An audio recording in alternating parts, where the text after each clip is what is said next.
CM news, आपल्या बातम्या आपलं चॅनेल.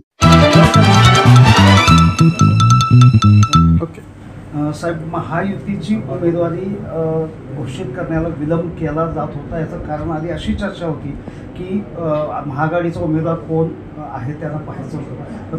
जशी तुमची उमेदवारी घोषित झाली त्यापासून त्यांचा म्हणजे क्रायटेरिया त्यांनी त्यांचा चेंज केला असं समजतंय की आता त्यांना उदयन महाराजांना अजित पवार गटाकडून उमेदवारी देण्याचे प्रयत्न सुरू आहेत, अशी जोरदार चर्चा सुरू आहे की जेणेकरून तुम्हाला टफ फाईट मिळेल अशा पद्धतीने त्यांची व्यूहरचना सुरू असल्याचं कळतंय. नाही, मला त्याच्याबद्दल काही माहीत नाही. माझी पहिल्यापासून मी भूमिका ठेवलेली आहे. माझी निवडणूक कोणत्या उमेदवाराची नाही.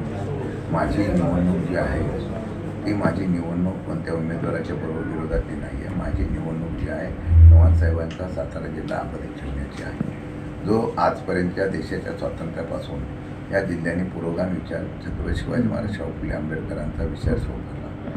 तो असलेला स्वीकारलेला विचार आजही तशाप्रमाणे काँग्रेस असेल, राष्ट्रवादी काँग्रेस असेल, त्याच्या पाठीमागे उभा राहिलेला आहे. तो टिकवण्याची माझी लढाई आहे आणि त्या लढाईसाठी मला उमेदवारी दिलेली असेल आता त्याप्रमाणे त्या मुद्दे घेऊनच मी निवडणुकीला समोर जाणार. विरोधकांकडून कोणी उमेदवार असेल त्यांच्याकडून निवडणुकीचा इश्यू हा भावनिक आणि राजघराणे किंवा छत्रपती घराण्याशी संबंधित केला जाऊ शकतो, तर याला आपण नेमकं तोंड कसं देणार?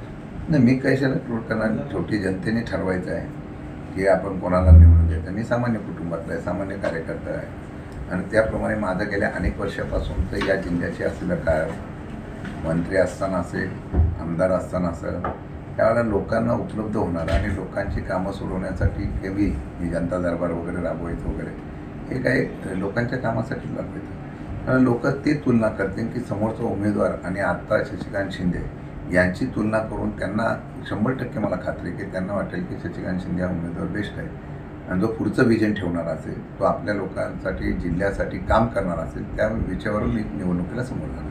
दुसरी एक अशी चर्चा हल्ली सुरू झाली गेल्या 2 दिवसापासून की गेल्या 1.5-2 महिन्यापूर्वीच तुमच्या नावावरती शिक्कामोर्तब पवार साहेबांनी केलं होतं आणि तुमची तशी तयारी होती?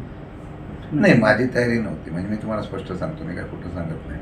माझी तयारी नव्हती. मला विधानसभा लढवायची होती. पण शेवटी ज्यावेळेला एक विषय येतो की पक्षाच्या नेत्यांनी घेतलेला निर्णय असतो आणि ज्यावेळेला संघर्ष करायची वेळ असते तेव्हा मी सांगितलं मी लढतो म्हणून. म्हणजे अगोदर 1-1.5 महिन्यापूर्वी आमचा निर्णय झाला वगैरे सगळं खूप चुकीचं आहे. निर्णय हा परवाच्या दिवशी मग आम्ही श्रीनिवास पाटील साहेबांना विनंती करत होतो तुम्ही निवडणूक लढवा म्हणून. शेवटची बैठक पवार साहेबांकडे श्रीनिवास पाटील साहेबांची झाली आणि त्यावेळेला आम्ही विनंती केली की तुम्ही लढवा म्हणून. ते नाही म्हटल्यानंतर मग माझा त्याच्यावरती विचार करण्यात आला. मग तुम्हाला मिळत असलेल्या गेले 2 दिवसापासून प्रतिसाद सगळेच लोक पाहतायत, तुम्ही पाहताय, तुम्हाला काय वाटतं या निवडणुकीमध्ये तुम्ही साधारणतः किती लीड घेऊ शकाल? नाही, आज मी काय त्याच्यावर सांगत नाही, पण मी एक तुम्हाला सांगतो, या लढाईमध्ये सर्वही शेवटी कोणी मी असो उमेदवार तर कोणी असता तरी महाविकास आघाडीच्याबद्दल फार मोठ्या प्रमाणात लोकांमध्ये सहानुभूती आहे. ज्या पद्धतीने पक्ष फोडणे, पक्षाच्यावर ज्या पद्धतीने नेते फोडणे, दबावाचं तंत्र, देशात राज्याची प्रक्रिया चालू आहे, त्या प्रक्रियेकडे बघता या बाबतीमध्ये प्रचंड प्रमाणात नाराजीचा सूर आहे आणि त्याचा फटका हा निश्चितपणाने सातारा जिल्ह्यामधल्या कोणताही उमेदवार महाविकास आघाडीचा उभा राहिला असता तर त्याचा निश्चितपणे त्या ठिकाणी विजय निश्चित झाला असता असं माझं मत आहे. गेल्या अगदी खालच्या भाषेत टीका केली, हे कितपत योग्य आहे? महिला समोर होत्या हजारोच्या संख्येने आणि अशा पद्धतीचे त्यांनी शब्द वापरते, तुम्हाला काय वाटतं? नाही, मी त्यांच्यावर काही टीका करणार नाही. मी कोणावर टीका करणार नाही. मी निवडणुकीला माझा अजेंडा घेऊन पुढे जाणार आहे. त्यांनी माझ्यावर सातत्याने अशी टीका करावी, मी त्याच्याकडे दुर्लक्षपणा करेन, मी काय त्याच्यावर उत्तर देणार नाही.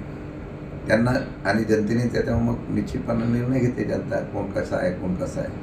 आणि आता गेल्या 2.5-3 वर्षामध्ये लोकांना अनुभव आलेला आहे, त्यामुळे त्यांच्याबद्दल बोलणं मला वाटत नाही, उगीच त्याच्यावर चर्चा करणं योग्य वाटतं. त्याच अनुषंगानं आता अशी चर्चा कोरेगाव मतदारसंघामध्ये झालेली आहे की तुम्ही लोकसभेला गेला, समजा तुम्ही लोकसभेमध्ये खासदार झाला तर इकडचा त्यांचा कायमस्वरूपी मार्ग मोकळा झाला आहे असं कोण म्हणाले? लोकांच्या मध्ये कोरेगाव मतदारसंघामध्ये चर्चा आहे. तुम्हाला सांगतो, मार्ग कोणाचा मोकळा होत नसतो.